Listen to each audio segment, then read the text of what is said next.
entender direito o que o artista quis passar. Aí eu entendi, acho que tudo, foi uma coisa assim muito... Mas tem uma coisa que é legal. engraçada, você falando, né? As pessoas falam assim, o artista quer passar uma coisa. É um pouco diferente, o artista passa. É você que... E a recepção da arte, ela é incontrolável. Posso ter pessoas que passem indiferentes por essa exposição, entram e saem, e pessoas que se conectam profundamente. Nós não temos controle nenhum. Nós passamos por essas questões, né? E são questões, são indagações mesmo, porque aquela frase do Oscar Wilde, a arte é absolutamente inútil. Isso é um dilema que a gente vive. No fundo, para que serve a arte? Ele está falando de uma Entende? Mas de fato, para que serve a arte? Alguém me pede para fazer alguma coisa, eu faço isso porque essa dúvida, essa angústia, a gente vive o tempo todo, não sabe, não sabe. Mas aí eu acho que... assim, porque às vezes você fica anos em cima de um problema e você olha para aquilo e faz o que eu estou fazendo aqui? Para que eu estou aqui? A arte não é utilitária. Não é utilitária, exatamente. Não é para entender, para sentir. E também não é para entender, né, da forma... O que eu quis trazer assim é que há alguns anos já eu falo do problema do tempo como um assunto do meu trabalho. Estudei, gosto de estudar sobre o tempo, quero pesquisar mais sobre o tempo aqui com a Mayra também. Até que me cai a ficha, literalmente, depois de anos, assim, por que você, criatura, está ligada no raio do tempo? E aí vem a resposta mais verdadeira, direta e íntima, que é quando você fala da sua ilha, do seu lugarzinho, do seu canto, aqui dentro. Porque o tempo para mim é um problema, entende? Eu me lembro quando eu fiz o aniversário de 10 anos, eu estava toda contente correndo no corredor de casa, eu passei pela cozinha e minha mãe estava aos prantos falando com a minha tia, faz 10 anos que o Vasco morreu. Eu me dei conta que eu era a expressão, quanto mais eu crescia, mais distante ela estava do meu pai. E isso assim, eu vou a vida toda ficar fascinada por esse assunto, porque já passei por esse grande vale, né, da dor, do desespero e tal. Acho que essa exposição me curou. Essa exposição foi uma cura para mim, nesse sentido assim, que foi sofrido pra caramba fazer, foi sofrido depois da exposição, foi um ano de luto, assim. E a curva sobe de novo para um outro momento. Mas o tempo continua sendo um fascínio, né? Como pensar a nossa presença em relação a essa ideia de que o tempo flui, ou nós fluímos dentro dele, flui em nós, nosso corpo, né? Que mistério é esse? Como a arte pode tocar isso? E a gente está falando de vida e naturalmente de morte. Nós temos uma vida curta e uma morte infinita, né? Nós somos infinitamente mortos. Nós já somos mortos. Já nascemos com essa certeza. É a única certeza que a gente tem na vida que um dia a gente vai morrer.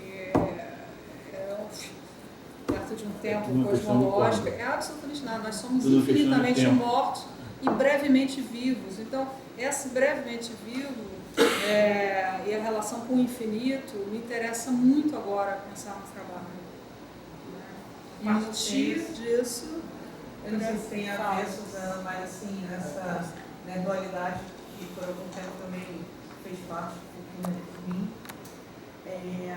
imitou um filme que, assim, acho que ficou bastante marcado, foi Sociedade dos Poetas Mortos, e aonde eu não consigo esquecer aquela frase que praticamente eu me inspirei nela para seguir muitas coisas da minha vida, que é o Carpe Diem. Né? Então, acho que quando você, às vezes, pensa demais no tempo, o tempo, como você colocou, ele se torna curto. E eu acho que faz necessário você também aproveitar esse tempo e seguir adiante. Não sei se eu... Eu estava pensando em algumas coisas. Você tá flutuando. Assim, quando você fala, por exemplo, quando a gente traz essa questão da urgência, eu sou da saúde, então quando a gente fala em urgência, a gente fala de tempo. A gente até diferencia em alguns momentos essa ideia de entre o que é uma emergência e o que é uma urgência, e sendo muito básico, assim, o que diferencia é tempo, né? A urgência, ela tem é algo que é tão necessário para o sujeito, mas que você ainda tem um tempo para realizar isso, enquanto a emergência é algo que é do extremo agora. E quando você fala em trazer essa arte, né, que brota e te cura, e traz aí talvez um processo de renascimento, e, num outro momento quântico, de uma espiral quântica da tua vida, né? Você está falando dessa urgência que brota e precisa e tem que acontecer no mundo de alguma forma. E eu fiquei pensando nesses paralelos, assim, por exemplo, para um metalúrgico, até que ponto a peça, a tua forma, etc., também são urgências. Para o cientista, até que ponto o laboratório, o trabalho, a produção, etc., também são urgências que esse sujeito tem. E óbvio, fiquei pensando assim, até que ponto essa arte te suspende, até que ponto ela te traz para a realidade. A tua arte, assim como qualquer arte, como a peça do metalúrgico, como o trabalho científico, ela acontece nesse mundo, não apartado dele, né? Com esses valores, imerso no que acontece dentro de uma cultura. De repente fosse numa outra cultura, e que esses valores de vida e morte tivessem outra dimensão, talvez não fosse nenhuma questão que passasse por você. Quando se fala dessa questão do tempo, assim, o tempo também é um problema para mim. O tempo é uma questão, só que eu consigo ver o tempo, até onde eu consigo vislumbrar essa ideia de tempo, como balão, como a deriva, né? Eu me sinto muito mais derivando no tempo, né, do que numa necessidade de aproveitá-lo ou não, né? Porque o tempo, ele independe da minha presença, independe da minha existência, independe. Estou ali no momento de deriva, e é um fluxo que é quase um balão, é o fluxo que você pega, né? Você caiu aqui, sei lá por quê, cargas d'água, nesse fluxo, nessa corrente, nesse processo que vai além do que você... que a gente é capaz, da nossa cognição, né? Nossa visão, nossos sentidos, nosso sentir é capaz de dimensionar. Na verdade, quando eu quis falar de aproveitá-lo, é exatamente mais ou menos o que eu sinto quando eu estou no mar.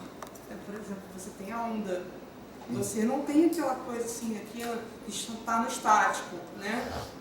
No estático, mas no movimento, enfim. Mas você tem sempre aquela escolha de ir para o lado A ou para o lado B, né, da travessia. E você, às vezes, você fica assim, 1 minuto, 2 minutos, um dia, eu vou pro lado A ou eu vou pro lado B? Qual que eu vou? Na onda não tem isso, né? Aquela coisa assim, vum.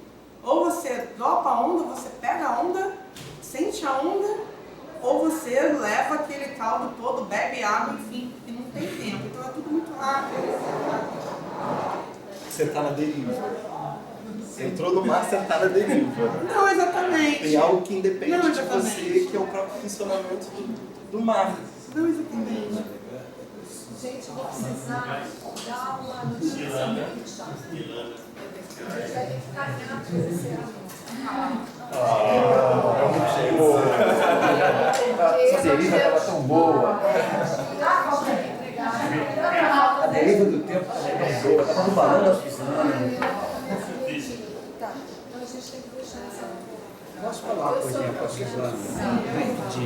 Eu queria dar os parabéns pelo trabalho e dizer assim, um ponto marcante para mim da apresentação do filme foi o momento que você falou da mesa. E antes de falar da mesa, eu tenho o hábito de observar a expressão das pessoas. Você estava tão compenetrada, você estava tão emocionado. E, na verdade, eu acho que quando você fez a mesa, você entendeu como se fosse um velório. E, na verdade, foi uma celebração à vida.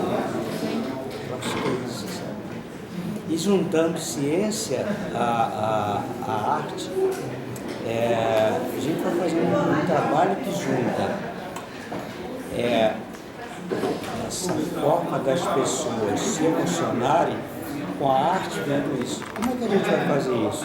Apresentar uma performance, monitorar as pessoas através do equipamento de biofeedback, sabe? E ver o que a gente faz, o que produz de reação emotiva nelas. E mostrar isso no telão. Porque é um negócio assim, sabe?